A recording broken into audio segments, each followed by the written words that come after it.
magiging bulag na tayo sa red flags nila?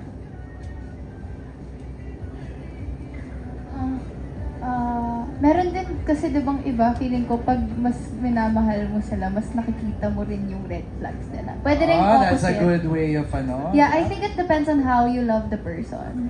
I think if you have that love for yourself as well, you'll be able to spot the red flags that you don't want. But then if your life just revolves around them, feeling ko doon natin masasabi na nabubulag tayo ng pag-ibig. So depende siya kung paano yung mahalin yung tao. Sa kapag mahal mo na, nasasabi mo na. Di ba? Yung red flag niya.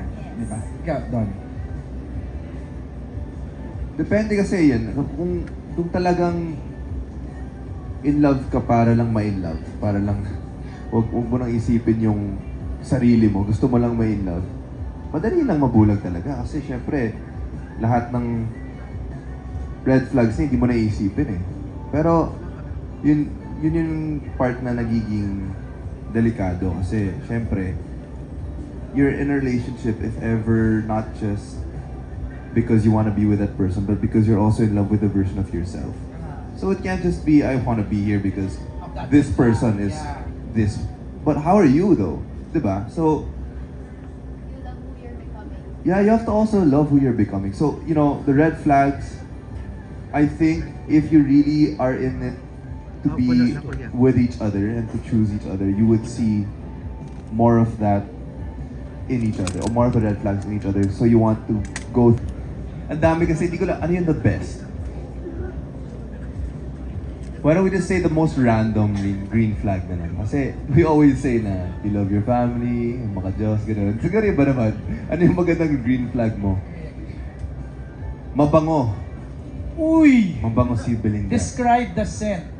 Iba-iba yung scent niya, depende sa occasion. Grabe yung sagot. Pero gusto niya yung mga fresh lang, yung fruity. Parang bagong ligo. Ganun. What's her scent now? Fruity. Ah! Yeah. Grabe siyang manglibre. Generous. Sobrang generous niya. Totoo. I mean, minsan nagugulat na ako na, uy, tama na. Like, never kami, like parang lagi kang busog. Kasama.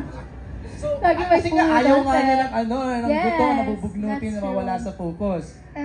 Biggest green flag in there. But to answer it talaga, he always makes sure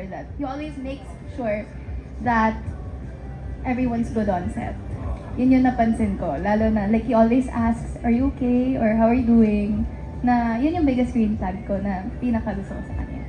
Alright. Well, maraming salamat, Donnie and Belle, for answering and game sa mga questions ng ating mga kasamahan sa press. Palakpakan natin, Donnie Pangilinan and Belle Mariano. Please invite everybody sa free TV premiere ng How to Spot a Red Flag. Go!